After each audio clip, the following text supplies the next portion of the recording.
할렐루야. 오늘도 목요예배 오신 여러분들을 주님의 이름으로 축복하며 환영합니다. 우리 옆 사람과 이렇게 인사하겠습니다. 성령이 함께 하십니다. 아멘. 오늘도 주님을 바라는 우리 모두에게 성령의 충만이 이어지며 하나님 나라를 꿈꾸는 이 밤이 되어지기를 주님의 이름으로 축복합니다. 우리 이 시간 함께 보실 말씀은 사도행전 2장 36절에서 42절까지의 말씀입니다. 사도행전 2장 36절에서 42절까지의 말씀입니다. 합독하겠습니다. 그런즉 이스라엘 온 집은 확실히 알지니 너희가 십자가에 못 박은 예수를 하나님이 주와 그리스도가 되게 하셨느니라 하니라. 그들이 이 말을 듣고 마음에 찔려 베드로와 다른 사도들에게 물어 이르되 형제들아 우리가 어찌할꼬 하거늘. 베드로가 이르되 너희가 회개하여 각각 예수 그리스도의 이름으로 세례를 받고 죄사함을 받으라. 그리하면 성령의 선물을 받으리니 이 약속은 너희와 너희 자녀와 모든 먼데 사람 곧 주 우리 하나님이 얼마든지 부르시는 자들에게 하신 것이라 하고 또 여러 말로 확증하여 권하며 이르되 너희가 이 패역한 세대에서 구원을 받으라 하니 그 말을 받은 사람들은 세례를 받음에 이날에 신도의 수가 3,000이나 더하더라. 그들이 사도의 가르침을 받아 서로 교제하고 떡을 떼며 오로지 기도하기를 힘쓰니라. 아멘. 인생의 전환점 세 번째 시간입니다. 오늘은 마음의 회복이라는 제목으로 하나님 말씀을 나누겠습니다. 우리는 전쟁을 경험해 본 적이 없죠. 감사하게도 전쟁을 경험해 본 적은 없습니다. 그런데 뉴스로 우리가 전쟁을 접할 때 간접적으로나마 전쟁이 얼마나 파괴적인지 우리는 느낄 수가 있어요. 전쟁은 참 끔찍하고 참 두려운 것이죠. 그런데 가장 치열한 전쟁터가 어디일까요? 그것은 우리의 마음이죠. 우리의 마음. 따라서 사탄이 우리를 공격할 때 거의 이것만 공격해요. 도미노 게임 아시죠? 도미노 게임에 가장 앞에 있는 것들을 딱 넘어뜨리면 뒤에 것들은 순식간에 쓰러지게 됩니다. 그러므로 사탄은 그 맨 앞에 있는 것이 무엇인지를 잘 안다는 거죠. 그것이 바로 우리의 마음이에요. 그래서 사탄은 마음만 집중 공략합니다. 그래서 마음을 쓰러뜨리면 우리의 모든 것을 접수할 수 있다는 것을 너무나 잘 알고 있어요. 그래서 마음을 가지려고 하죠. 많은 사람들은 삶의 변화를 원합니다. 그런데 삶의 변화는 마음에서부터 시작되죠. 마음이 변하지 않으면 삶이 변하지 않아요. 사람들은 삶을 바꾸고 싶어서 여러 가지를 바꿔요. 특별히 삶을 바꾸고 싶을 때 방을 바꾸죠. 삶을 바꾸고 싶을 때 집을 바꾸죠. 저는 어릴 때 엄마가 하도 가구를 바꿔서 정말 우리 집에 있는 그 가구가 제대로 그냥 이렇게 몇 년을 이렇게 지속된 적이 별로 없었던 것 같아요. 학교만 갔다 오면 엄마가 뭘 하고 계세요. 뭘 하고 있나 이렇게 보면 현영아 와봐. 이것 좀 밀어줘. 가구를 또 옮겨요. 그 좁은 집에서도 가구를 몇 번이나 옮기는지 참 가구를 많이 옮기면서 변화를 추구하려고 하는 거죠. 우리는 삶의 변화를 원하게 될 때 외적인 부분에서 많은 변화를 시도합니다. 이사를 가면 새로워지겠지라고 생각해요. 이사를 가면 우리 가정도, 우리 가족들도 뭔가 새로운 일이 일어나겠지, 신선한 일이 일어나겠지 기대를 합니다. 그런데 몇 달이 못 가죠. 삶의 많은 외형적인 것들을 바꾼다고 해서 방을 바꾸고 집을 바꾸고 이사를 한다고 해서 변하는 것이 아니라는 거예요. 마음을 바꾸지 않으면 모든 것이 바뀌지 않아요. 왜냐하면 죄로 인해서 치명상을 입은 곳은 마음이기 때문이에요. 생각보다 우리의 마음은 죄로 인하여 완전히 치명상을 입게 되었어요. 타락의 시작이 어디서부터입니까? 마음에서부터죠. 생각해보면 우리가 지식이 없어서 못 사는 것이 아니죠. 우리는 다 지식을 가지고 있어요. 어떻게 살아야 하는지를 다 알고 있다는 거예요. 사랑해야 하는 것을 알고 있죠. 기도해야 하는 것을 알고 있습니다.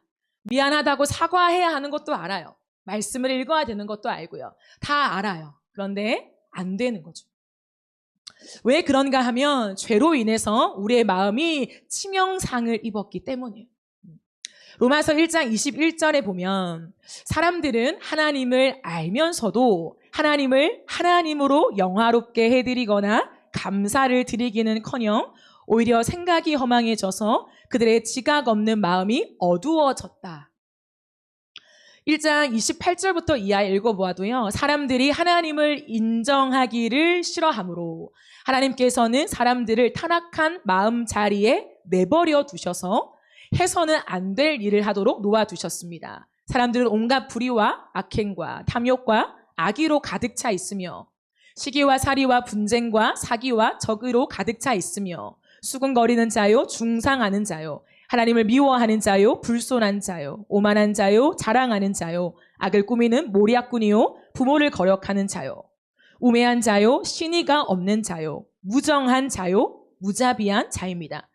그들은 이와 같은 일을 하는 자들은 죽어야 마땅하다는 하나님의 공정한 법도를 알면서도 자기들만 이런 일을 하는 것이 아니라 이런 일을 저지르는 사람을 두둔하기까지 합니다. 타락한 본성의 가장 큰 특징은 마음에 하나님 두기를 싫어하는 거예요. 하나님이 미워하시는 죄를 알면서도 그것을 지속해요. 사실은 하나님의 존재를 알면서도 하나님을 따라가지 않는다는 거죠. 나만 그 뜻에 순종하지 않을 뿐더러 다른 사람들도 그 뜻에 순종하지 못하도록 함께 그 죄를 죄가 아닌 것으로 두둔한대요.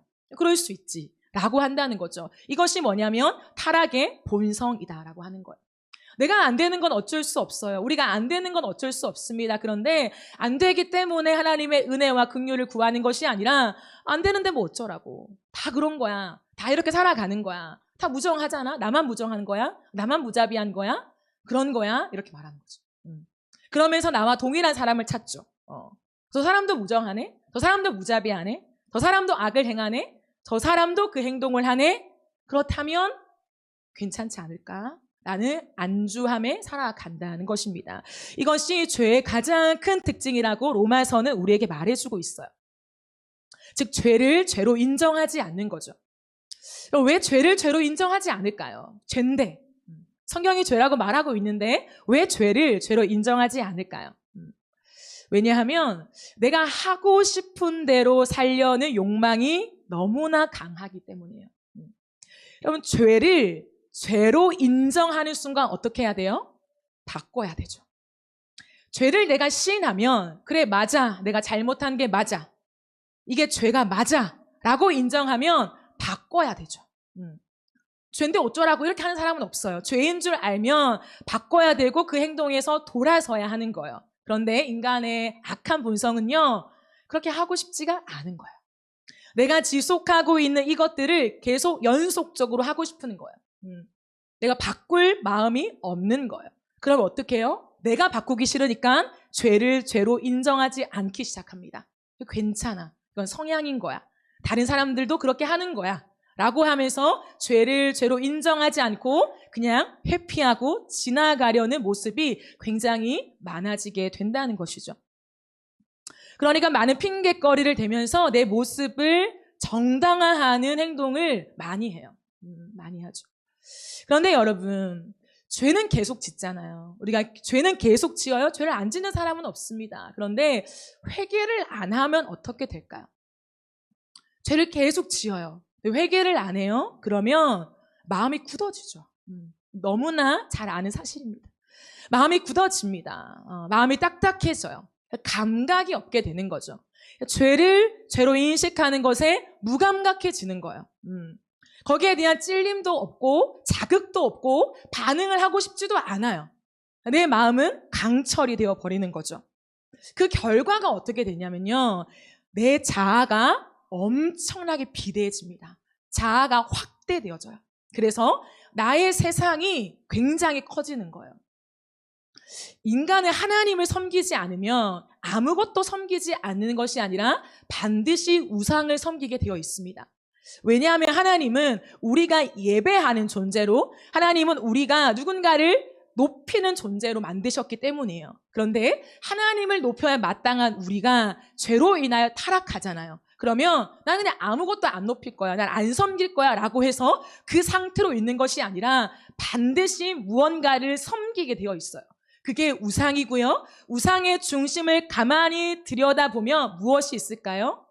내가 있는 거예요. 왜냐하면 우상은 우상일 뿐이기 때문이에요.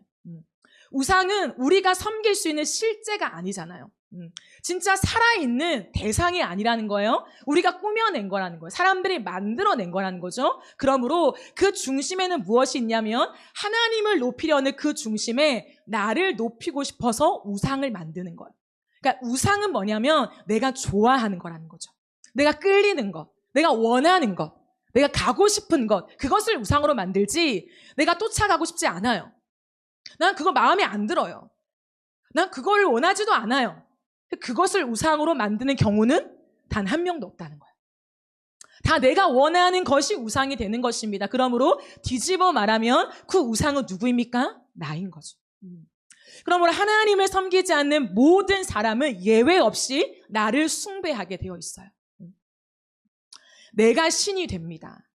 자기가 하나님 노릇하게 돼요. 아담이 무엇 때문에 죄를 지었나요, 여러분? 아담은 선악을 알게 하는 나무의 열매를 먹으면 어떻게 된대요? 너는 하나님처럼 될 거야. 그냥 이거 한번 먹어봐가 아니라요. 뱀이 꼬인 그 대화의 내용이 뭐냐면 선악을 알게 하는 이 나무의 열매를 먹으면 너도 하나님처럼 될 거야. 하나님이 그거 안 가르쳐 주셨어? 이렇게 한 거예요. 그때 아담과 하와 속에 들어온 것은 그냥 호기심 따라서 단순히 열매 하나 따먹은 것이 아니라는 거예요. 하나님은 그런 째째한 분이 아니십니다. 뭐 하나 따먹었다고 해서 온 인류의 죄를 가지고 오는 그런 분이 아니라는 거죠. 아담과 하와의 중심에는 무엇이 들어왔냐면 나도 하나님처럼 되고 싶은 거예요. 하나님의 말씀만을 따라 살아왔잖아요. 그들이 살아가는 모든 에덴 동산에서의 삶은 하나님의 말씀대로만 살아간 거예요. 그런데 이제는 꼭 그대로만 살아야 되나요?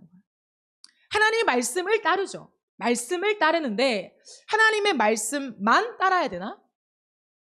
모든 것을 다 지키지만 하나님이 말씀하신 모든 것을 내가 다 순종하지만 선악을 알게 하는 나무의 열매 정도 내가 먹어볼 수 있지 않을까? 왜요?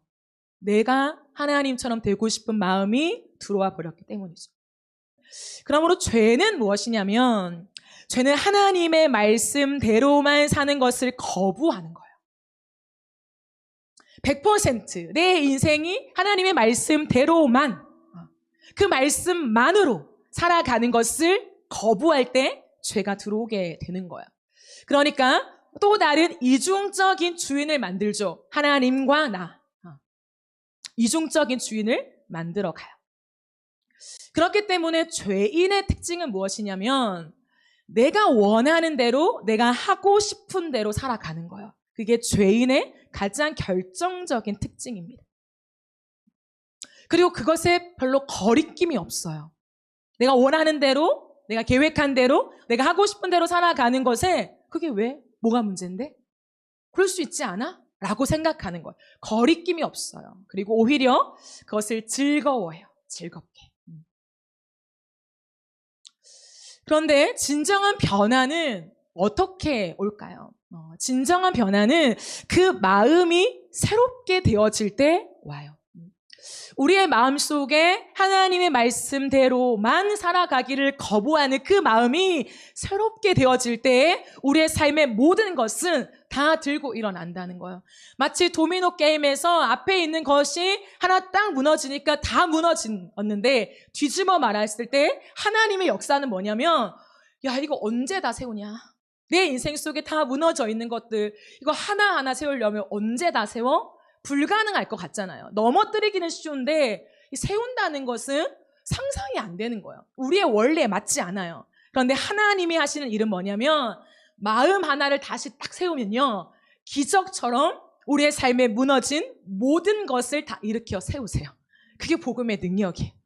안 될 것 같아요. 분명히 여러분 어떻게 도미노가 앞에 거 무너뜨리는 거 쉽지만 다 쓰러진 걸 어떻게 하나 세운다고 다 세워줘요. 그거 말이 안 되잖아요. 그런데 하나님은 그 일을 하신다는 거예요. 마음 하나를 하나님 앞에 바르게 딱 세워놓으면 하나님이 그 마음으로부터 우리의 삶의 모든 영역에 쓰러져 있는 것들을 순식간에 세우시는 하나님이시라는 거죠. 그러므로 마음이 새로워지면요. 세상이 달라져요. 우리가 생각하는 그냥 마음의 변신, 내 마음이 조금 변한 거, 달라진 거, 그거 말고요. 성경이 말하는 진짜 마음의 변화를 경험할 때에 하나님은 우리의 삶의 모든 것이 회복될 것이라고 말씀해요. 그러면 마음이 새로워지기 위해서 우리는 어떻게 해야 될까요? 그 첫걸음은 내가 나의 마음을 바꿀 수 없다는 것을 인정하는 거예요.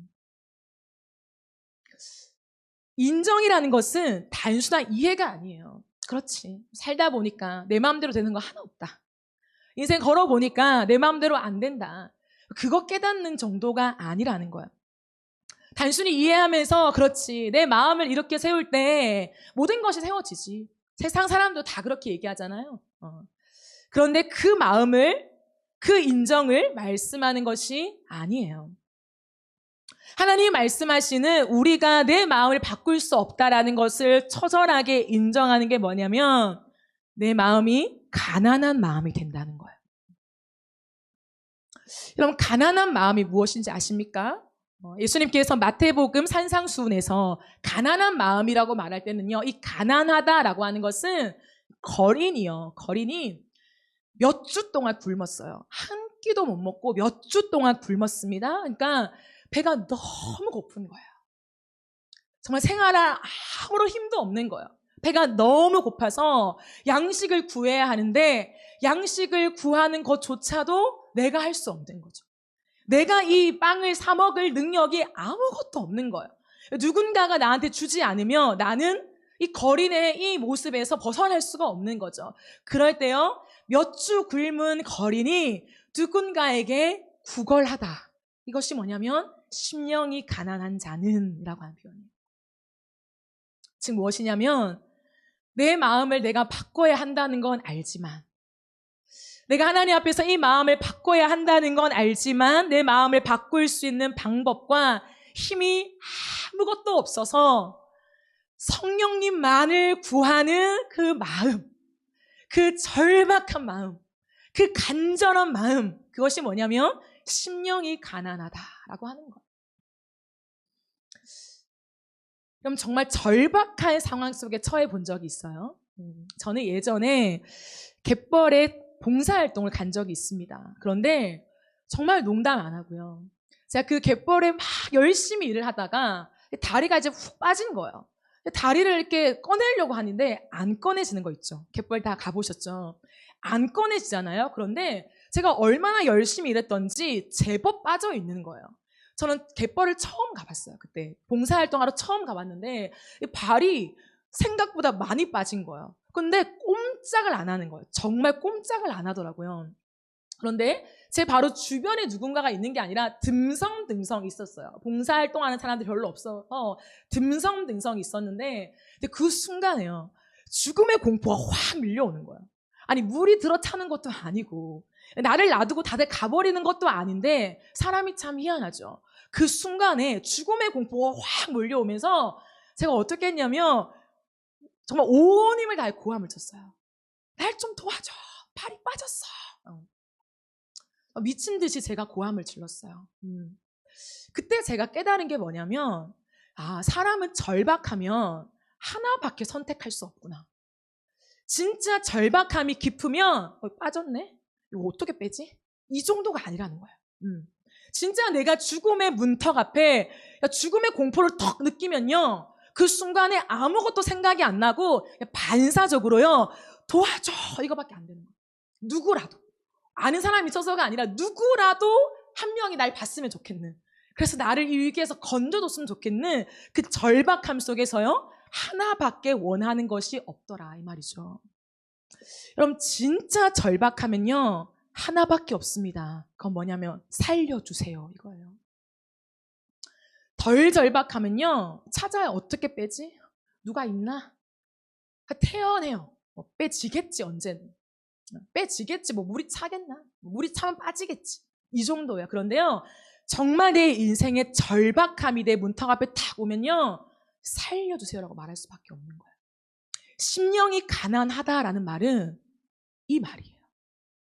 너무나 절박하여서 하나밖에 외칠 수 없는 거, 주님밖에 외칠 수 없는 거. 주님 나를 도와주세요 라고 외칠 수밖에 없는 그 간절한 마음이 심령이 가난하다라고 하는 거예요. 그래서 주님이 뭐라고 하십니까? 심령이 가난한 자는 복이 있나니 천국이 너의 것입니다. 그럼 천국을 가지면 다 가진 거 아니에요? 다 가진 거잖아요. 근데 그 천국을 누구한테 주냐고 말하냐면 돈 있는 사람요? 많은 사람들이 얘기하는 그 복을 가진 거 아니에요. 어떤 게 진짜 복이냐? 천국을 소유하는 그 복을 누가 가지냐? 심령이 가난한 자가 복이 있다는 거예요. 그러므로 하나님을 가질 수 있는, 하나님을 소유할 수 있는 그 전부 대신 하나님이 내 것이 되는 그 하나님을 누리게 되는 은혜가 있다는 거죠. 성경이 말하는 우리가 하나님을 찾는다라고 하는 것이 여러분 이 절박함이라는 것을 기억해야 합니다. 그 가난한 마음으로 우리가 성령을 구하잖아요. 내 마음을 내가 바꿀 수 없는 걸 진짜 인정하면서 성령을 구하잖아요. 그러면 어떤 일이 일어나냐면 그 가난한 마음에 복음이 들려져요. 그 가난한 마음에요. 마음에 복음이 들려져요. 내 마음에. 여러분 누군가 대화를 하잖아요. 누군가가 나에게 말을 해요. 뭐 조언을 해요. 뭔가 충고를 해요. 그런데요. 내가 그냥 그 사람의 말을 귀로 듣잖아요. 그냥 사람이 나한테 얘기하는 거 귀로 들으면요. 그 말이 어디에 있습니까? 결국에 그 사람이 나에게 말을 하는데요. 그 말이 어디에 있습니까? 그 사람에게 있어요.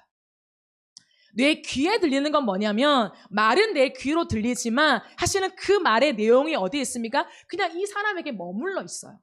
그런데요. 이 사람의 말이 내 마음에 들리잖아요. 마음에 들리는 거 아시죠?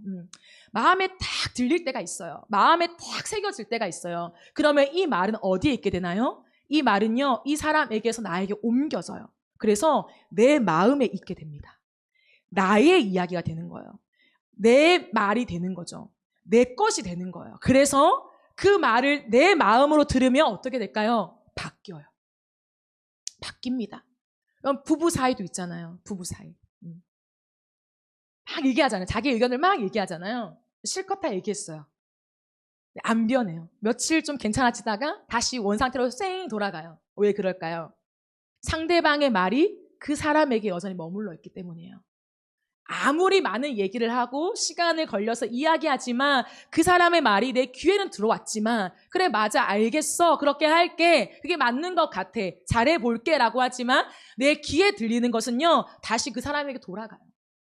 그런데 정말 그 사람이 왜 나에게 그 말을 하는지 어떤 마음인지 그게 막 내 마음에 들려져요. 내 마음을 막 움직여요. 내 마음에 그 사람의 말이 계속해서 꽂혀요. 그러면 때로는 그냥 알겠어 라고 한마디 해도요 돌아서서 바뀌어요. 별마디를 안 해도 그냥 그 사람의 말이 내 마음에 머금어져 있으면서 내 행동을 바꾸게 되는 거예요. 그게요 귀로 듣느냐 마음으로 듣느냐의 결정적인 차이예요. 복음을 못 들어서 안 바뀌는 것이 아니라는 거예요. 복음은 수십 번 들었죠. 아니 수백 번 수천 번 수만 번 들었을 것입니다. 일주일의 시간만 해도요 하나님을 사랑하는 사람들 그래도 주님께 가까이 가기 원하는 사람들은요 복음을 더 많이 듣죠. 공예배뿐만 아니라 각자의 삶에서 말씀을 보고 설교 찾아 듣고 본교회뿐만 아니라 또 유명한 목사님도 설교도 듣고 복음을 듣는 것이 적어서 그런 게 아니에요. 내 삶이 안 바뀌잖아요. 그렇게 주옥 같은 말씀을 들으면 바뀌어야 되잖아. 어느 정도는 뒤집어져야 되잖아. 근데 들을 땐 너무 좋은 거야. 맞아. 막 마음이 막 이렇게 되고. 그런데요. 그것이 진짜 내 마음에 와닿아서 내 마음에 진짜 저장되지 않기 때문에 시간이 지나면 다시 그 말은 그냥 그 설교자에게 돌아가는 거예요. 그 설교자의 것이니까. 그 사람의 심장을 통과한 말씀일 거 아니에요. 그 사람은 그 말씀 때문에 바뀌어질 거예요. 그러나 듣는 사람들 입장에서는 감동은 있지만 시간이 지나면 사라지는 거죠. 하나님의 놀라운 은혜가 무엇이냐면 정말 가난한 마음으로 성령을 구하는 자에게는 복음이 이제 어떻게 들려지냐면 그 가난한 마음에 들려진다는 거예요. 내 마음에 들려져요. 하나님의 말씀, 하나님의 그 감동, 하나님의 그 음성이 내 마음에 새겨져요. 기록하지 않아도요, 그 말씀은 생각나요, 여러분? 그 말씀이 잊혀지지가 않아요. 몇 년이 지나도 그 말씀을 떠올리게 돼요. 그리고 가만히 보면 몇 년이 지나도 떠올렸던 그 말씀이요, 나를 형성하고 있어요. 나를 나되게 하는 거예요. 내가 때로는 쓰러지고 넘어지고 거기에서 약간 빗나가도 다시 그 말씀이요, 그 누군가의 말이요, 하나님의 말씀이요, 나를 제자리로 돌이켜놔요. 왜요? 그 말씀은 잊혀지지 않거든요. 내 마음에 새겨졌기 때문이죠. 성령이 임하실 때 하시는 놀라운 역사는 뭐냐면 복음과 하나님의 말씀을 내 마음에 신비에 새긴다, 이렇게 말씀하시죠. 이제는 내가 볼펜으로 노트에 기록하지 않으마, 내가 두루마리 책에 기록하지 않으마, 성령이 임하면 이제 내 말이 어디에 기록되냐면 너의 마음에 기록될 것이다. 그럼 이것이요, 에스겔 전부를 통틀어서 하나님이 하신 약속의 말씀이에요. 그 마음에 완강한 백성들, 하나님 말씀을 아무리 많이 들어도 움직이지 않는 백성들, 그 백성에게 에스겔을 보내시잖아요. 너 가라. 근데 에스겔아, 기억해야 될 게 있다. 너가 아무리 말해도 사람들은 듣지 않을 거야. 너가 아무리 외쳐도 사람들의 마음은 바뀌어지지 않을 거야. 왜냐하면 그들의 마음은 돌과 같거든. 그들의 얼굴은 금강석 같거든. 너무나 단단해서 내가 아무리 말을 전해도 안 들을 거다. 그런데 계속 전해. 왜냐하면 적어도 하나님이 우리에게 아무 말씀 안 하신 것이 아니라 선지자를 보내서 끝없이 말씀했다라는 것은 그들에게 남겨야 하니까 이렇게 말해요. 참 아프죠. 근데 하나님의 은혜가 뭐냐면 그렇기 때문에 심판을 당할 수밖에 없지만 시간이 지나면 내가 성령을 보낼 것인데 그 성령이 임할 때에 그 굳은 마음을 바꿀 거야. 그 마음을 뒤집을 거야. 그래서 내가 이제는 입으로 말하지 않고 내 말을 그들의 마음에 기록해버릴 거야 라고 얘기를 해요. 그게 성령의 임하심이죠. 그러므로 성령이 임하시면 더 이상 그 말씀이 내 귀에 들리지 않고 내 마음에 새겨지면서 나를 변화시키는 거죠. 그 가난한 마음이 될 때에 복음의 이야기와 하나님의 말씀이 내 이야기가 돼요. 그냥 성경에 모든 사람을 위해서 이렇게 말씀하셨나 보다, 오늘 설교 가운데 그렇게 말씀하시나 보다가 아니라 그 말씀이 내 이야기가 돼요. 저 설교가, 내가 읽은 이 말씀이 나에게 하시는 말씀이 돼요. 그러면 달라지죠. 제가 오늘 새벽 예배 때요, 여기서 막 기도를 하다가 갑자기 말씀을 읽고 싶은 거예요. 그래서 제가 말씀을 읽었어요. 다음 주부터 저희 큐티 책이 에스겔이에요. 그래서 에스겔을 1장부터 제가 11장까지 이제 읽었거든요. 그렇게 읽으려고 한 건 아니고 시간을 보다 보니까 11장까지가 마무리가 됐어요. 근데 말씀을 이렇게 입으로 소리내서 읽고 싶다 생각이 들었어요. 그래서 처음으로 제가 이제 공적인 기도하는 자리에서 제가 처음으로 말씀을 소리내서 막 읽었어요. 근데 굉장히 빠르게 계속 읽혀지는 거예요. 근데 그냥 에스겔 말씀을 읽어 내려가는데 눈물이 막 나는 거예요. 그냥 말씀을 소리내서 막 읽는데 줄줄줄 그냥 읽는 거예요. 그냥 자그맣게 그냥 쭉쭉쭉 읽어 내려가는 거예요. 그런데 쭉쭉쭉 읽어 내려가는데 내 눈물이 쭉쭉쭉 나는 거예요. 뭐라고 설명할 수 없는 그 말씀을 에스겔을 통해서 이스라엘 백성들에게 하시는 그 말씀이, 그 하나님의 마음이 느껴지더라고요. 때로는 그 마음이 나를 향한 마음 같고 우리를 향한 마음 같고 쭉 흘려지는 거예요.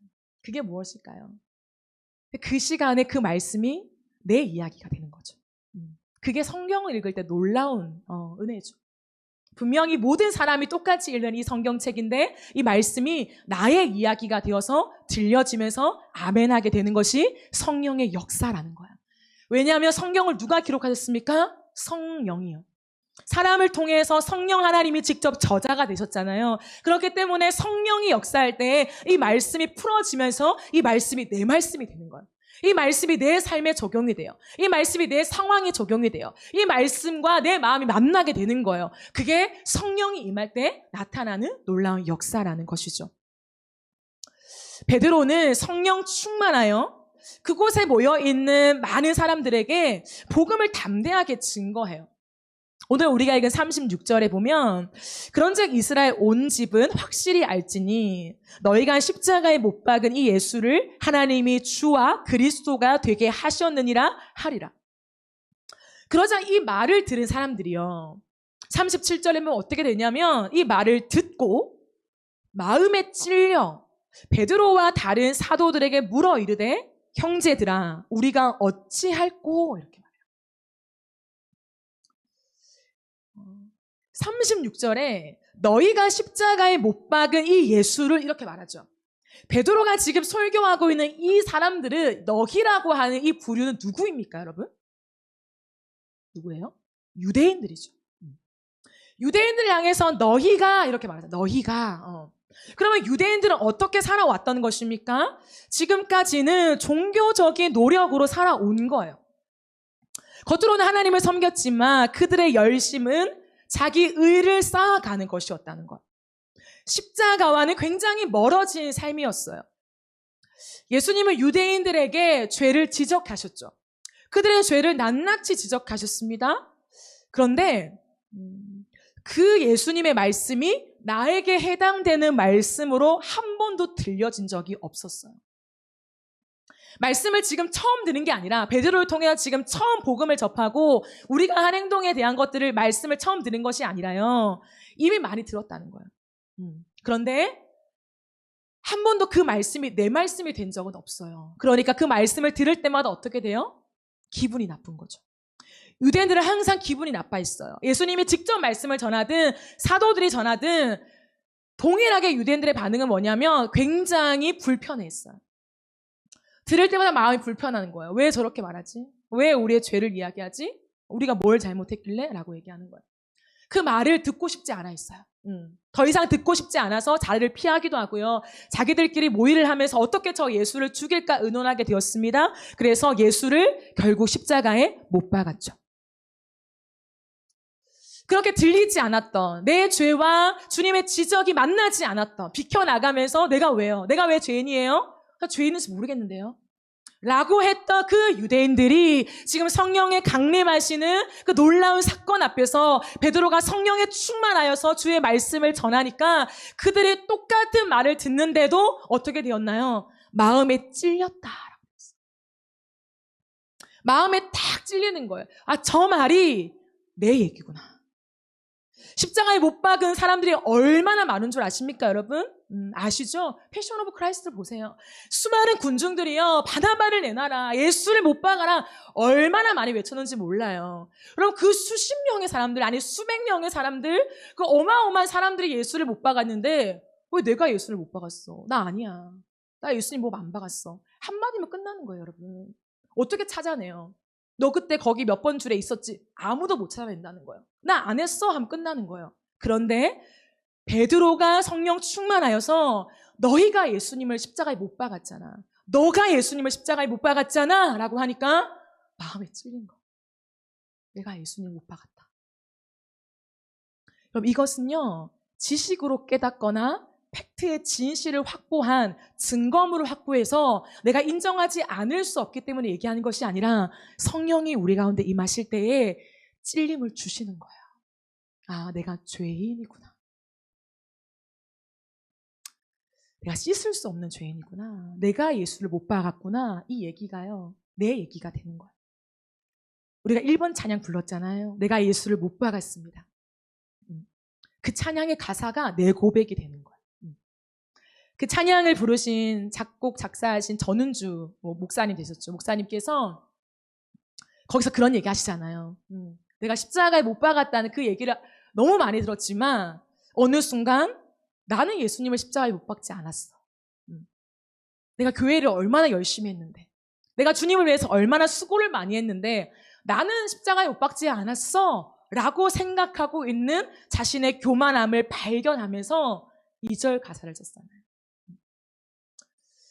내가 그 사람이구나, 내가 예수를 못 박았구나 라고 하는 것을 깨닫는 것은요, 성령의 일하심이라는 거예요. 그러므로 내가 죄인인 줄을 깨닫는 것은 당연한 것이 아닙니다. 어쩌면 훨씬 더 많은 사람들은요, 내가 죄인인지를 못 깨달은 채 너무 많은 시간들을 보내요.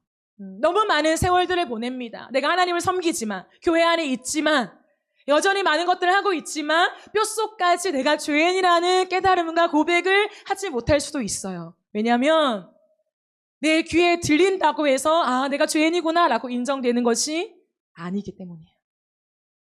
내 가슴 폐부를 찔러 쪼개면서 내가 죄인이라고 하는 이 악소리, 그 어떤 말도 못하고 악소리를 내며 하나님 내가 죄인입니다 라고 주님 앞에 엎드려 기도할 수밖에 없는 그 눈물은 성령의 감동하심 속에 주어지는 것이기 때문이에요. 그렇기 때문에 심령이 가난한 자, 오늘도 내 구원에 대해서, 내 죄의 문제에 대해서 하나님 앞에 고민하며 진실하게 나아가는 그 심령이 가난함 속에서 성령이 임하여서 죄를 깨닫게 해주시는 거죠. 그때요, 너무나 단순한 진리가 내 것이 돼요. 그 진리가 무엇이냐면 예수는 그리스도이십니다. 너무나 짧은 이 한 문장, 이 한 문장이요, 내 인생을 관통하면서 예수는 그리스도이십니다. 이것이 오는 거예요. 베드로가 이 고백을 할 때도 예수님이 말씀하셨잖아요. 베드로가 이것은 너가 한 고백이 아니야. 너가 할 수 없어. 지금은 너가 할 수 없어. 성령이 너에게 알려주신 고백이지? 라고 칭찬하신 거죠. 동일하다는 거예요. 주가 예수님이 그리스도시다? 그리스도가 무엇입니까? 메시아, 내 구원자 이 말이에요. 나의 구원자. 이 고백, 이 짧은 문장은 우리가 예수는 그리스도, 예수는 그리스도 정말 많이 듣고 부르고 알지만 진짜 내 심장을 관통하면서 맞습니다, 주님. 예수님은 나의 구원자이십니다. 예수님은 나의 그리스도이십니다. 라는 이 한 문장은요, 회개를 통과하는 사람에게 나오는 주옥 같은 생명력의 고백이에요. 그러므로 예수가 그리스도라는 고백 위에 눈물이 터지는 거예요. 다른 위로가 아니라요.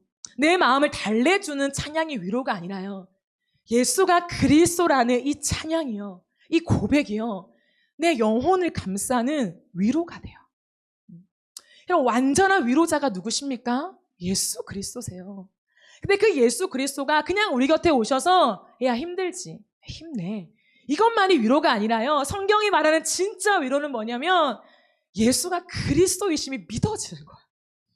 진짜 예수님이 나의 구원자이시고 내 모든 죄를 사하시며 내 인생의 만왕의 왕이요, 만주의 주요, 내 인생의 지금뿐만 아니라 내 영원의 세계까지 인도하시며 영생을 가지고 계신 나의 왕이십니다 라고 하는 그 고백이요, 내 인생을 걸어가게 하는 진짜 위로가 된다는 거예요.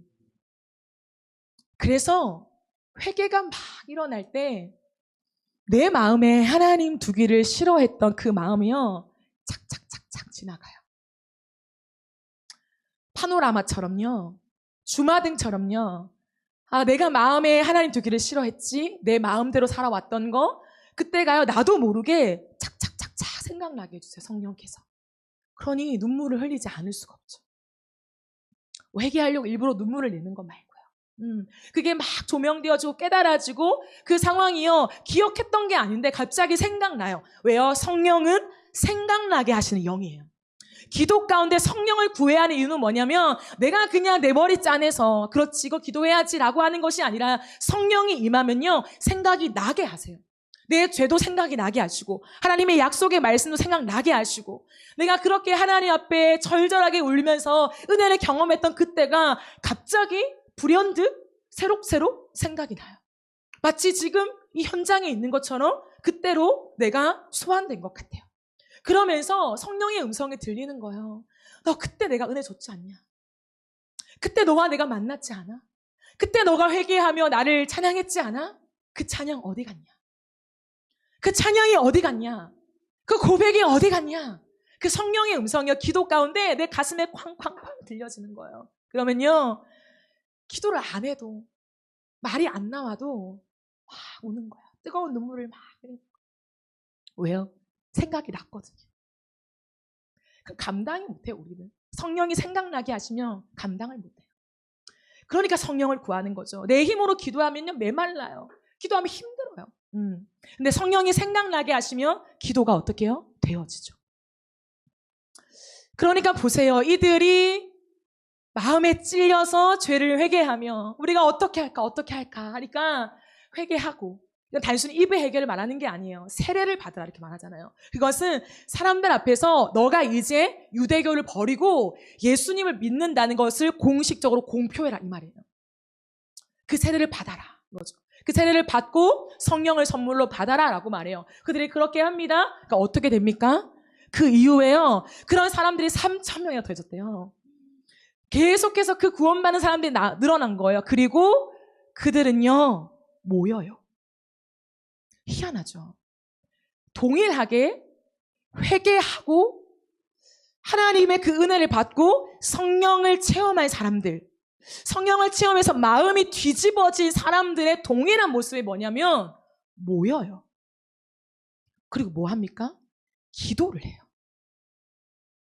오늘 이 말씀 속에서도 42절에 보면 그들이 사도의 가르침을 받아 서로 교제하며 떡을 떼며 오로지 기도하기를 힘쓰니라. 왜 모일까요, 여러분? 마음의 변화를 받으면 어떤 일이 일어나냐면 하나님을 더 알고 싶어져요. 갈망이 일어난다고 하죠. 하나님을 내 마음에 두기를 싫어했던 이 마음이 탁 뒤집어지면요, 어떻게 되냐면 하나님을 내 마음에 두고 싶어요. 하나님의 말씀을 알고 싶어져요. 하나님을 더 갈망하게 돼요. 그래서 어떻게 하냐면 모이는 거죠. 그럼 모임이 어떤 뜻일까요? 겸손함이라는 거예요. 사도들에게 와서 그들은 가르쳐 달라고 하는 거예요. 말씀을 좀 가르쳐 주세요. 내가 어떻게 하면 성장할 수 있습니까? 어떻게 하면 계속 이 성령의 충만을 내가 받아갈 수 있습니까? 그들은요, 계속해서 모여서 서로 물으며 사도들의 가르침을 받는 거예요. 그냥 내가 내 마음이 뒤집어졌잖아요. 성령을 체험했잖아요. 많은 일들이 일어났잖아요. 끝이 아니라는 거예요. 그러니까 이제 내가 알아서 살아갈게요가 아니라요, 사도행전에 보이는 초대교회 사람들은 박해로 인해서 그들이 떠나갈 수밖에 없는 지경 말고는 항상 모였다는 거예요.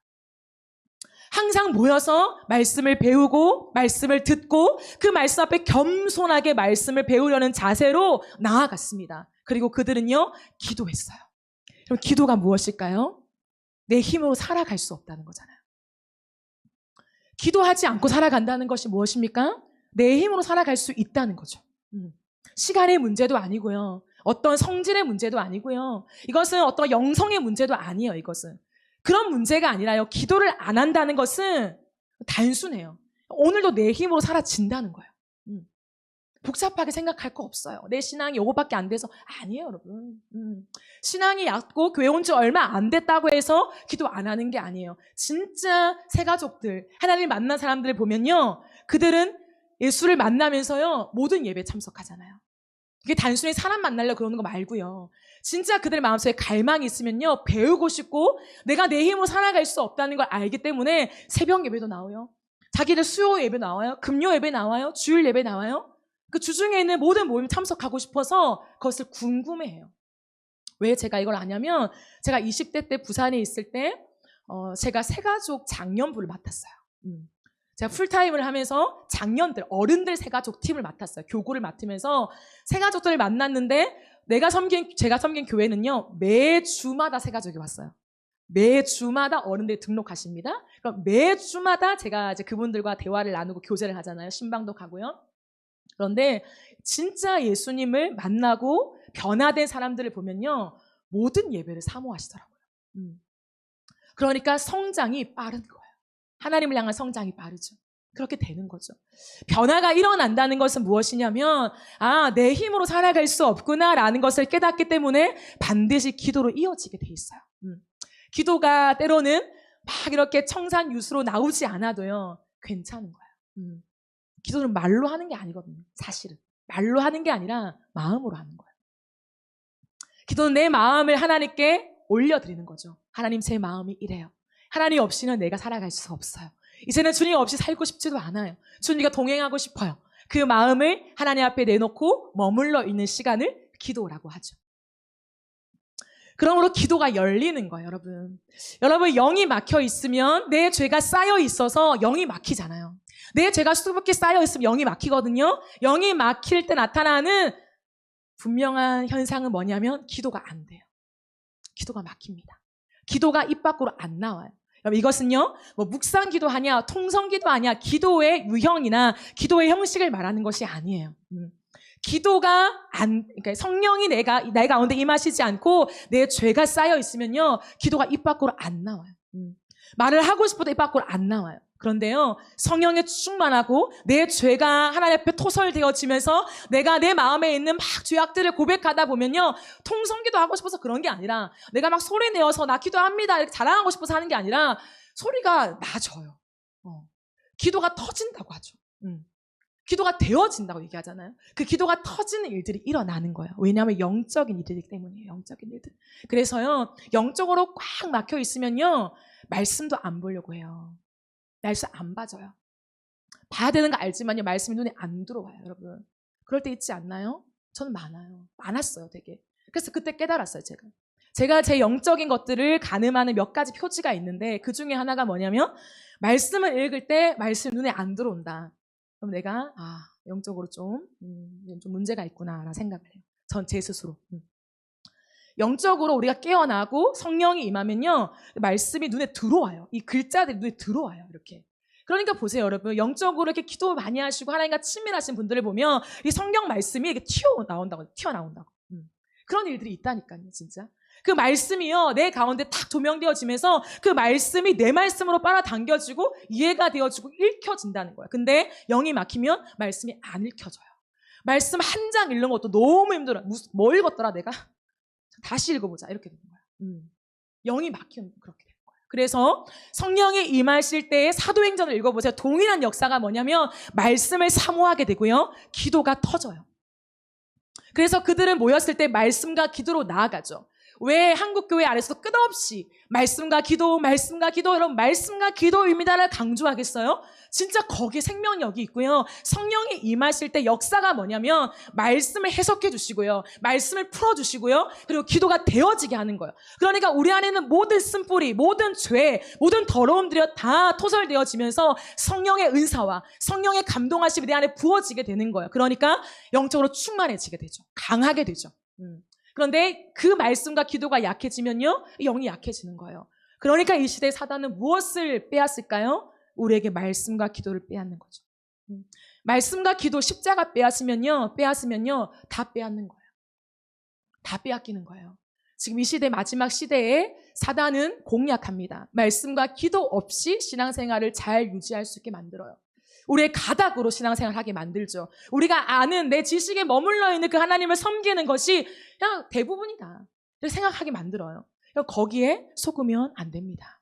누구라도 오늘 말씀과 기도가 없으면 행위만을 강조하는 것이 아닙니다. 그런데 행위가 있어야죠. 이 말씀 앞에 우리가 말씀과 기도로 나아가서 주님께 대면하지 않으면 누구라도 예외 없이, 단 한 명도 예외 없이 영적으로 다운될 수밖에 없어요. 힘을 잃을 수밖에 없습니다. 말씀과 기도가 나를 지켜주는 거지 내가 내 힘으로 내 믿음을 가져가는 것이 아니기 때문이에요. 그래서 사역자들도 마찬가지입니다. 더 조심해야 되죠. 왜요? 이미 내 머릿속에 너무 많이 들어와 있거든요. 알 만큼 알거든요. 말씀을 읽지 않아도 설교할 수 있단 말이죠. 이게 엄청나게 위험한 거예요. 정말 위험한 거예요. 그러므로 하나님 앞에서 말씀과 기도로 정말 나아가지 않으면요, 메마르게 돼요. 내 영혼이 메마르게 되고 청산유수로 설교는 잘하지만, 일은 잘하지만, 사역은 잘하지만 영적인 능력이 하나도 나타나지 않는 것이죠. 그러니까 교회가 인본주의적이 되는 거예요. 사람끼리 너 잘한다, 나 잘한다, 우리 잘하네, 우리 잘 세우고 있네, 우리 교회 멋지다 로 끝나는 거예요. 이 땅 가운데 하나님의 마음을 품고 우리를 희생하며 헌신하며 긍휼과 자비의 마음을 품으며 하나님의 마음으로 나아가는 그 일들에는 힘쓰지 않는다는 거죠. 행위만 남아요. 행위만. 하나님의 마음을 알지 못하기 때문이죠. 그러므로 사랑하는 여러분, 우리가 다시 한번 성령을 구하며 나아가는 이 7월 8월에 하나님 앞에 간절히 우리의 죄악들을 회개하며 성령의 충만을 받을 때에 하나님이 우리의 마음을 바꾸시사 우리의 마음 가운데 하나님의 마음을 부어주시기를 예수님의 이름으로 축복합니다. 그 주님의 마음이 우리 안에 탁 와닿으면요, 다 풀려요. 마음에 있는 모든 고리가 다 풀리고요, 쇠사슬이 다 풀리고요, 내 마음속에 하나님의 긍휼과 눈물이 탁 들어와서 어떻게 되는 줄 알아요? 영혼이 보여요. 영혼이 보인다고요. 하나님의 마음이 우리 안에 오면 반드시 일어나는 현상은 뭐냐면 영혼들이 보여요. 하나님이 눈물 흘리시는 그 영혼들이 이렇게 보이는 거예요. 그래서 그 영혼들을 품을 수밖에 없어요. 내가 뭐 대단해서 품어야지. 아니요. 품어져요. 왜요? 생각이 나요. 기도할 때 생각이 나고. 매일 기도해 보세요, 여러분. 기도를 안 하게 되는지. 영혼들 위해서 기도할 수밖에 없죠. 안 믿는 옆에 주위의 사람들하고 기도할 수밖에 없죠. 그런 영혼을 품는 마음이 들고요. 그 영혼을 향해서 뜨거운 눈물을 흘리는 거예요. 그래서 복음 위에 서고 싶은, 더 잘 살고 싶은 그 마음속에요. 우리의 삶을 세워가게 되는 이상한 힘이 생겨요. 이상한 힘이. 그래서 오늘을 걸어가는 것이죠. 바라기는 사랑하는 여러분, 이 시대 속에 우리가 분별해내야 되는 게 뭐냐면 사단이 우리의 마음을 공략한다는 것을 반드시 기억해야 돼요. 그러면 그 마음은 무엇과 연결되어 있습니까? 생각과 연결되어 있다고요. 그러니까 여러분 미디어를 조심하세요. 정말이요. 저 이 말 진짜 자주 하잖아요. 그런데요, 이 말이 저 안에 있지 않았으면 좋겠어요. 여러분에게도 와 닿아서 그럼 정말요 미디어를 조심하세요. 순간순간 탁탁탁 보는 우리의 미디어, 습관적으로 보는 것들, 카톡을 보든 인스타를 보든 뭘 보든 유튜브를 보든 탁탁 보는 것들이요 우리의 영적인 것들 탁탁 차단시켜요. 왜냐하면 우리의 생각이 갑자기 거기 꽂히거든요. 미디어는 생각보다 우리의 생각을 잘 빼앗습니다. 여러분 이것을 인정해야 돼요. 아니 나는 괜찮아. 난 영적으로 충만하기 때문에 뭐 이 정도 미디어 봐가지고 괜찮아. 나는 뭐 주님과 관련된 영상만 봐. 아니에요 그런 거.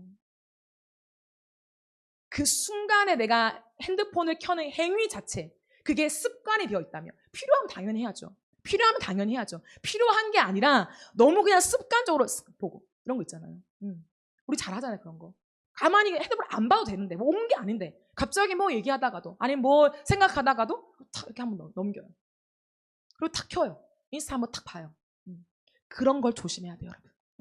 뭐 몇 시간씩 보는 거 이런 거 조심하는 게 아니라 그 순간순간에 내 생각을 탁탁 넘기는 것들 조심하세요. 그리고 하나님 앞에서 우리의 생각을 가져가는 연습을 해보세요. 내 생각을요, 말씀 읽을 때 말고 우리가 지금 20일 기도하잖아요. 20일 기도하는 그 시간 말고 그 시간을 이제 지나서 한번 그때 그 하나님께 집중된 생각과 마음을 좀 가져가 보는 거. 하나님의 임재를 계속 구하면서 내 일상의 바쁜 시간이지만 계속 그 흐름을 가져가 보는 것을 연습해 보세요. 그러려면 핸드폰을 좀 제쳐야 돼요. 전 진짜 핸드폰 안 봐요. 잘 안 봐요. 왜냐하면 내 영이 거기 빼앗기는 걸 알기 때문에요. 전 절대 사단이 쓰는 전략을 알면서 넘어가지 않아요. 왜요? 그러고 싶지 않아요. 예수의 복음이 얼마나 귀한데 내가 알면서 당합니까? 모르고 당하면 어쩔 수 없지만 내가 다 아는데 왜 당해요? 저는 핸드폰 많이 안 봅니다. 딱 정해질 때 딱 보고요. 답장하고요. 이렇게 하고 거의 잘 안 봐요. 여러분 이 시대가 미디어로 핸드폰으로 모든 것을 하는 시대 맞아요. AI 시대가 맞죠. 그런데요. 필요할 때랑 필요하지 않을 때를 반드시 구분해내십시오. 습관적으로 하지 마세요. 절대 하지 마세요. 우리는 예배 시간에 핸드폰 하는 사람 아무도 없잖아요. 너무 감사한 일이죠. 절대 하지 마세요. 예배 전에 핸드폰 보지 마세요. 10분 전부터는 아예 그냥 차단해놓고 기도하면서 마음을 하나님께 맞추세요. 그 훈련을 우리는 이 시대에 참 안타깝긴 하지만 전쟁처럼 해야 돼요. 전쟁처럼. 그러니까 여러분 깨어 있으시고요. 미디어와의 전쟁을 선포하세요. 전쟁을 선포하시고 나는 내가 필요한 거 아니면 안 본다. 아예. 안 본다. 이 정도가 훈련이 딱 돼야 돼요. 그래야 그것을 내가 컨트롤할 수 있습니다. 그 모습으로 다시 한번 이 무너지는 시대 속에 미디어에 온통 내 생각을 다 빼놓고 아무 생각 없이 그냥 살아가는 이 시대 속에서 깨어 일어나서 다시 한번 건강한 문화를 세우십시다. 그리고 한국교회 안에 다시 한번 하나님의 그 영혼을 향한 절절한 마음을 하나님 우리에게 일으켜 주셔서 하나님이 원하시는 그 삶을 살아갈 수 있도록 오늘도 잃어버린 영혼들을 향하여 복음을 전하게 하시는 그 일에 청년들이 일어날 수 있도록 그래서 우리의 일터뿐만 아니라 가정뿐만 아니라 온 세계와 열방 곳곳마다 우리가 나아가서 복음을 전해야 합니다. 마지막 시대예요. 말세 치말입니다. 이 시대 가운데 주님 다시 오실 날을 기대하며 복음 들고 우리의 삶의 울타리, 이 교회의 울타리를 좀 넘어서 하나님 부르시는 그 어디라도 갈 수 있는 저와 여러분 그리고 우리 교회가 되어지기를 예수님의 이름으로 축복합니다. 우리 이 시간 함께 찬양하며 기도하겠습니다.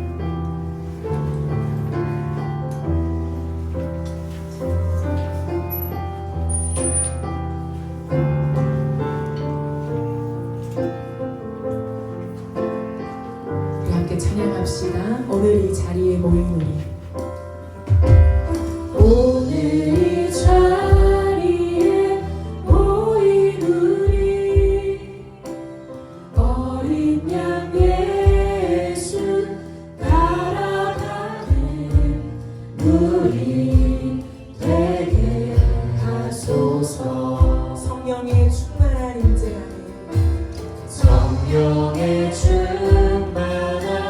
임재 안에, 성령의 어둡던 우리는 밝아져서 주를 보게 하소서. 오늘 이 자리에 모인 우리, 오늘 이 자리에 모인 우리, 어린 양 예수, 어린 양 예수 따라가는 우리 되게 하소서. 성령의 충만한 임재 안에, 성령의 충만한 임재 안에, 어둡던 우리는 밝아져서, 어둡던 우리는 밝아져서 주를 보게 하소서. 주를 보게 하소서. 당신의 겸손함, 당신의 겸손함, 당신의 정직함, 당신의 우리에게 보이사, 우리에게 보이사, 내 안에 교만함, 내 안에 교만함, 내 안에 정답함, 내 안에 거짓됨, 내 안에 거짓됨, 모두 벗어버리고 어린 양 예수 우리 되게 하소서. 되게 하소서. 당신의 겸손함, 당신의 겸손함, 당신의 정직함, 당신의 정직함, 우리에게 보이사, 내 안에 교만함, 내 안에 정직함,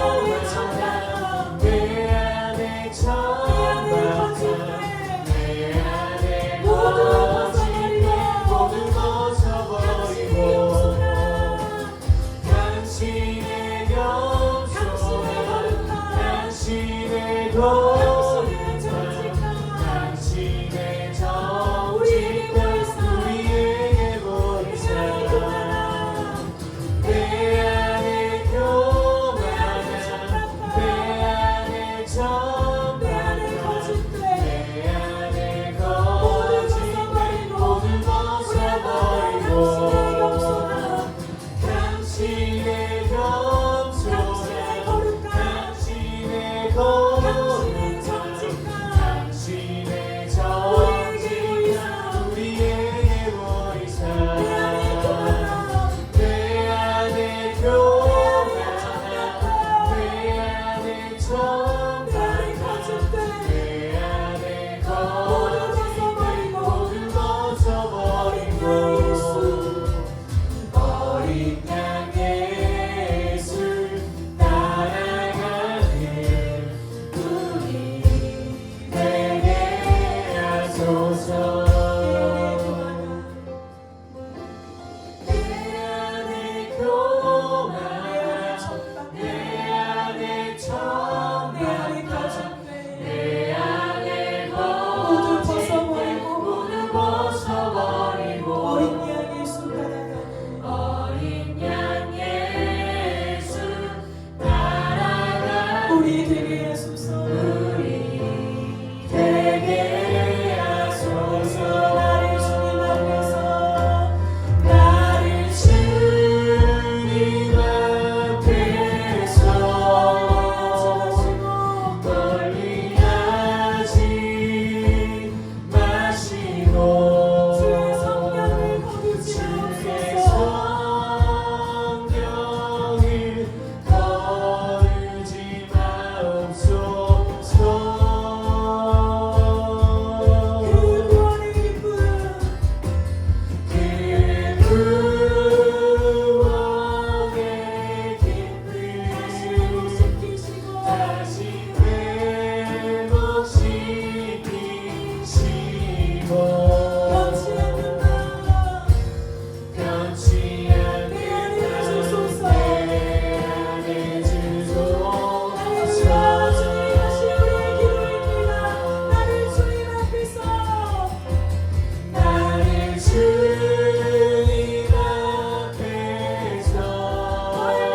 시간 한 가지로 기도하며 나아갑시다. 사랑하는 여러분, 다윗이 밧세바를 범하고요, 정말 치명적인 죄를 짓고요, 그의 죄를 깨달았을 때 하나님이 한 번 죄를 지적할 때 바로 깨달았잖아요.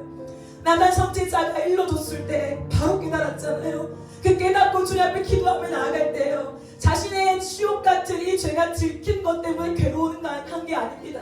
이 죄가 너무나 치욕스럽고 너무나 잘못한 건 맞지만 이 죄 때문에 하나님이 날 떠나실까봐, 이 죄 때문에 주님과의 관계가 멀어질까봐, 이 죄 때문에 망가진 내 마음에 하나님이 일제하시지 못할까봐, 거기에 대한 너무나 절규와 같은 마음으로 하나님을 기도하며 나아갈 때 하나님 내 마음을 새롭게 창조하여 주십시오. 이 죄로 인하여 망가져버린 내 마음, 하나님을 내 마음에 두기를 싫어하며 다시 한번 내 마음이 세상을 향하여 내 은평을 향해 나아갔던, 하나님 내 죄를 감추려고 했던 이 더럽고 추악한 내 마음을 새롭게 창조하여 주시옵소서. 성령이 날 떠나지 마라.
이제 한 가지 더 기도하며 나아갈 때에 사랑하는 여러분, 우리의 삶 속에서 여전히 하나님보다 더 사랑하는 것들이 있지 않습니까? 세상은 끝없이 우리에게 물질을 바라보게 만들어요. 돈을 바라보게 만들고 외적인 것들에 집중하게 만들면서 영적인 세계를 간과하게 합니다. 우리의 모든 인생 속에서 그 영적 세계에서 일어나는 모든 일들이 우리의 삶을 결정함에도 불구하고 그 생각을 차단시켜요. 돈을 따라가라, 외적인 것들을 따라가라, 사람을 따라가라, 사람을 의지하라, 그들의 말대로 해라. 끝없이 우리는 옆을 보고 신앙생활 하도록 유혹을 받습니다. 이제 기도하며 나아갈 때 누가 이제 그 삶을 끊으시겠습니까?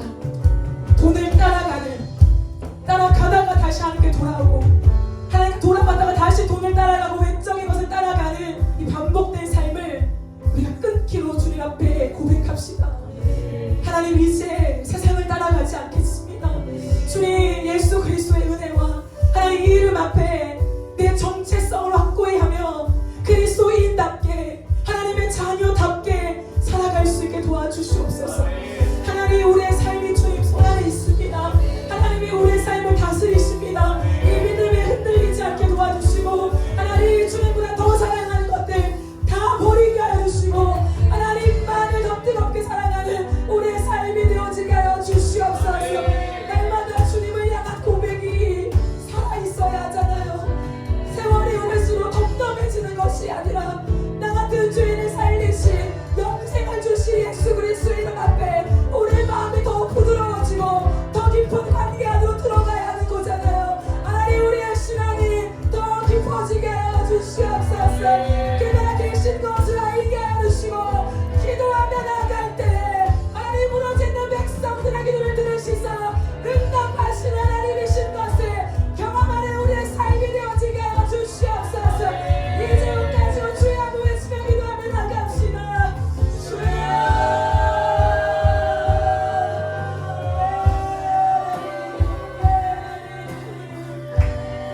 돈을 사랑하지 말라. 돈을 얼마나 뒷골이가 된다. 믿음에서 벗어나게 하는 가장 중요한 수단이 자라는 주님 말씀하십니다. 돈을 따라가다가 믿음에서 벗어날 수 있는 사람들이 있다. 하나님 말씀하십니다. 돈을 사랑하는 마음, 내 삶을 내가 지키고 싶은 마음, 아직 하나님을 믿지 못하는 우리의 마음, 우리의 마음들을 고백하며 하나님 앞에 갑시다. 예수의 그리스도의 십자가의 보기를 원합니다.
왕의 왕 예수 왕의 왕 예수께 엎드려 경배해 모든 이름 위에 귀하신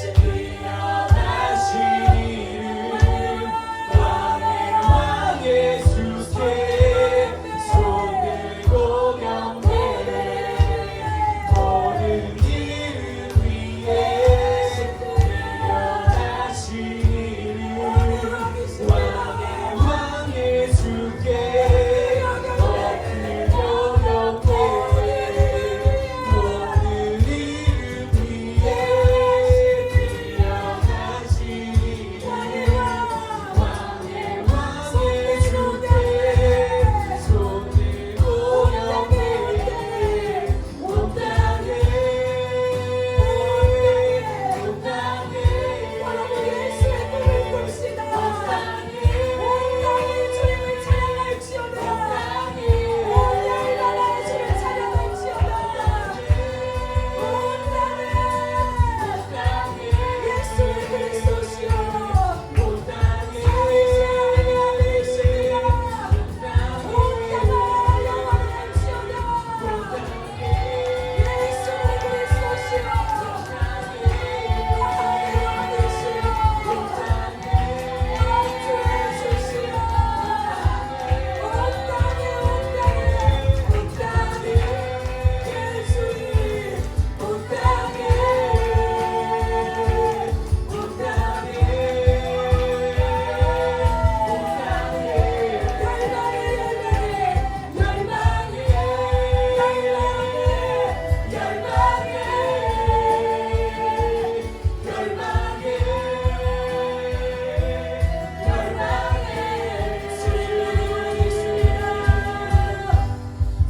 주님만이 왕이십니다. 주님만이 왕이십니다. 주님만이 왕이십니다. 주님만이 왕이십니다. 여러분 이 시간 우리 한 번 더 같이 기도하며 나아가실 때에 예수가 그리스도이심을 온 땅이 알게 하여 주옵소서. 나의 왕만이 아닌 것입니다. 예수는 온 땅의 왕이시요 만왕의 왕이시요 만주의 주시요 이 땅을 창조하시며 창조한 우리를 구원하시고 이 땅에 오신 분이시며 영원히 통치하실 통치자이심을 선포합니다. 주여 온 땅이 예수를 알게 하여 주옵소서. 오늘 우리의 삶에 예수가 왕이 아니면 어떻게 온 땅에 예수를 왕으로 전하겠습니까? 내가 이 확신을 가지지 못하는데 우리가 어찌하여 일반 가운데 예수를 전할 수 있겠습니까? 하나님 오늘 나에게 예수님이 왕이 되어주시고 우리를 통하여 온 열방이 예수를 왕으로 맞이하게 하여 주시옵소서. 주님 오시는 그날 바라보며 열방 가운데 복음을 전하는 청년 세대들이여 일어날지어다. 십자가 복음으로 일어날지어다. 우리 주여 기도하며 나갑시다. 주여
김태현, 김수현 부부를 위해서 함께 기도합시다. 이 시대 속에 복음을 들고 하나님의 부르심 그 한마디에 자신들의 인생을 실어 1년 인도 선교로 떠납니다. 이들이 하나님 앞에 주님만이 왕 되심을 고백하는 걸음들 되게 하시고 그 인도 땅에서 주님을 찬양하기로 예배하기로 결정하였사오니 그 1년의 모든 선교의 걸음걸음마다 예배보다 앞선 것들이 아무것도 없게 도와주시며 이들의 결정대로 살아낼 수 있도록 성령님 예배자의 기름을 부어주시옵소서. 이들이 찬양하는 것마다 영적인 묶인 것들이 돌아가게 하여 주시며 그곳 가운데 있는 어린 영혼들이 이들이 왜 이곳 가운데 왔는지를 알게 되며 복음의 문이 열려지게 하여 주시고 이들이 마중물이 되어질 때에 이 양국 땅 가운데 나밖에 모르는 나의 복음에 가두어져 있는 이 청년들에게 마중물 되게 하여 주셔서 선교를 향한 지경이 확장되어지게 하시고 우리의 삶을 넘어서 주님 부르심을 따라 살아가는 것을 가장 영광스럽게 여기는 자들이 일어날 수 있도록 주여 역사하여 주시옵소서. 이들이 축복하며 아니 모든 안전과 건강과 모든 계획들을 친히 인도하여 주시옵소서. 주여 부르시는 그녀를 나갑니다. 주여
살아계신 하나님, 하나님은 살아계십니다.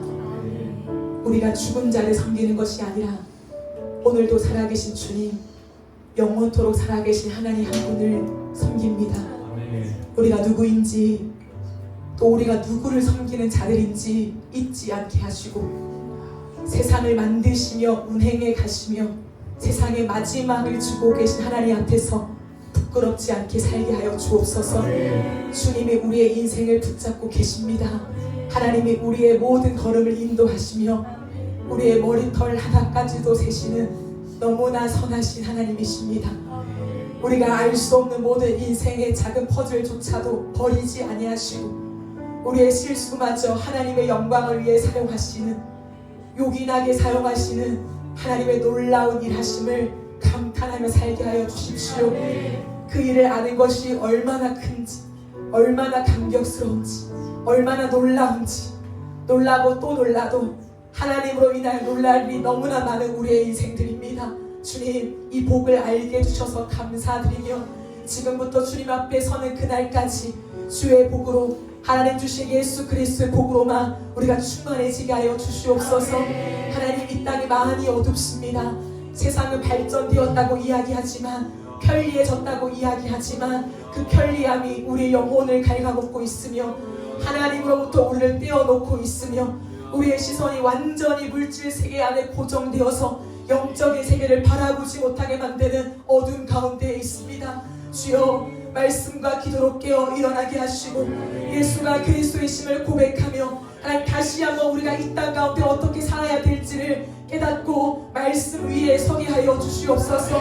미디어가 우리의 모든 시간을 갉아먹으며 우리의 생각을 장악하려고 합니다. 주여, 미디어와의 전쟁을 선포하며 우리가 이 전쟁에서 승리하게 하여 주시고 수많은 다음 세대들이 이 미디어 때문에 다 무너지고 하나님 그들의 인생이 너무나 소실되어지는 것이 많은 이 땅 가운데서 우리가 여전히 미디어에 빠져 있으면서 다음 세대의 부흥을 운운하지 않게 도와주시고 우리가 먼저 미디어와의 전쟁을 선포하며 다른 삶을 살게 하여 주시옵소서. 삶으로서 다음 세대를 세우게 하여 주시고 우리의 하루의 삶에서 하나님의 나라를 세워가는 것이 무엇인지를 보이는 인생이 되게 하여 주시며 우리의 선택이 믿음의 선택되어질 때에 오늘의 이 하루가 지치고 피곤함으로 끝나는 무력한 인생이 아니라 하나님의 놀라운 역사가 이루어지는 하나님의 중요한 하루로 하루하루 살아갈 수 있게 축복하여 주옵소서. 주여, 모든 이들이 말씀을 해석하며 지금은 마지막 때에 그 지마를 살아간다고 말씀하십니다. 주여, 이 마지막 때에 우리가 깨어 일어나 온 열방을 바라보게 하여 주시옵소서. 온 세계 열방 가운데 예수의 이름이 울려 퍼질 수 있도록 더 많은 이들이 예수의 이름 앞에 엎드려 경배하며 이 복음 안에 들어올릴 수 있도록 주여, 우리의 삶을 주님께 드리기를 원합니다. 복음을 위하여 살게 하여 주시고 내 배만 위한 인생이 되지 않게 도와주시며 부디 우리의 삶의 울타리와 교회의 울타리를 넘어서게 하여 주시옵소서. 주여, 사랑하는 우리 교회가 개척교회이지만 열방을 품는 교회로 부르셨습니다. 하나님이 부르셨다면 그렇게 하게 하실 줄 믿습니다. 우리의 눈을 들어 영혼을 보게 하여 주시고 오늘도 죽어가는 영혼들을 바라보며 가슴에 품고 기도하게 하여 주시고 나만을 위한 기도가 아니라 열방을 품는 기도를 하게 될 때에 주여, 온 세계를 곳곳 다니며 복음을 증거하는 우리 교회와 이곳에 모인 예배자들이 되게 하여 주시옵소서.